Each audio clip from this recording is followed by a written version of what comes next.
Not all 4x4s are created equal, especially in the eyes of the customer. When somebody buys a 4x4 and walks into the showroom, when they take the vehicle away with them, they immediately start thinking about how they're going to change it. Because customizing a 4x4 is part of the excitement of off-roading. No vehicle is going to be perfectly adapted to a specific customer's need as it leaves the floor. So this is a typical example. I've chosen this Land Cruiser and my passion is off-road exploring. I have a family, so I'm going to have to do some work to convert this one. I'm also passionate about really long distance remote traveling, so I'm going to have to do some more work to a vehicle that is actually designed for farming and mining. So the first thing I did after taking delivery of this brand new vehicle was to hand it over to Miano and Sons workshop, where they cut it up. They've been cutting up Land Cruisers for about 20 years, and their latest and greatest creation is just what this vehicle needs. Okay, we get in a normal Land Cruiser pickup. The first stage is we cut the back of the cab off using a plasma cutter. We cut the whole cab off, we alter the exhaust because of the floor that's being dropped. We got to drop the exhaust as well to get it underneath the floor. And then we remove the old body and cab mountings on the side of the chassis. Then once it's been done this far, then we go on to the next stage, which is down the bottom here. Okay. Once the cab and that's all been cut off, we repaint all on the chassis where the mountings have been cut off, and then it gets this built-in roll cage where seat belt mounting points and everything gets bolted into the framework that we got here. Yeah, this is the frame here.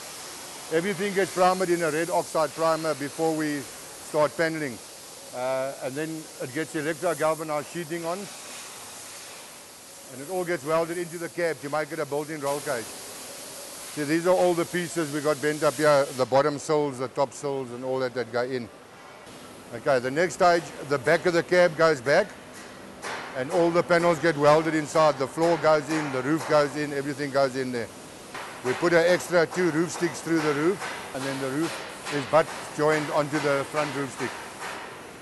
Then once that's finished, and all the welding and everything has been checked, then we go on to the next stage, which is this other one over here. This is now one which is basically, everything is ready. It's now been completely primed in a red oxide coast coat primer. We prime it to stop any rust starting underneath and all that type of thing. And then once this has been flattened down, the whole thing gets coated in an MS primer and all the smaller marks are taken out. From there it goes into the paint shop. Well, like the next one that we've got ready for the paint shop. These are the doors that we make up. Okay, obviously the front door stays the same? Yeah, the front door stays exactly the same, and then we make up a complete new back door. This is how we do it here. We first make a frame, which is a complete framework, which fits in, we make it to fit in the hole in the vehicle. Then once that's all been fitted and everything is right on the hinges and everything, and then we panel it on the outside here. Then we make a panel which is the same profile as the front door.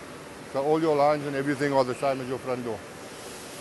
We've also had curved windows made which fit in, so it takes the same curvature as your front door as well.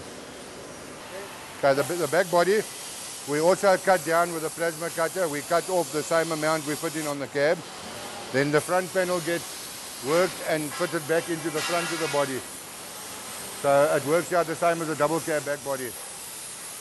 We put an extra reinforcing bar through the bottom here, which is welded into the subframe, and then we make new mountings on the front of the body so that you're carrying the weight from the front of the body as well, not only just bolted on the 4 back mountings.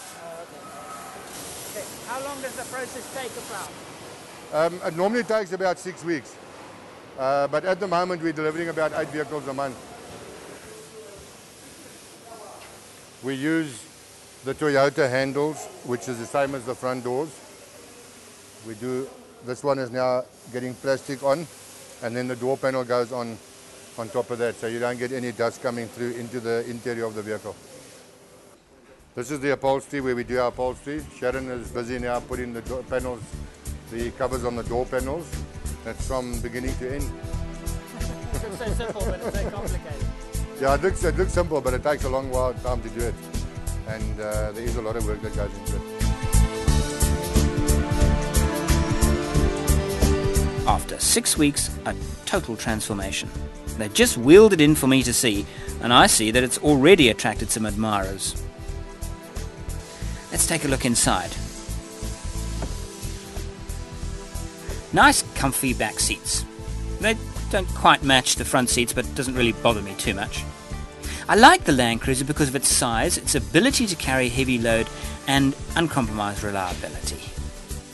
This 2-seat farm truck has completed the first and most difficult part of its conversion, but we haven't nearly finished yet.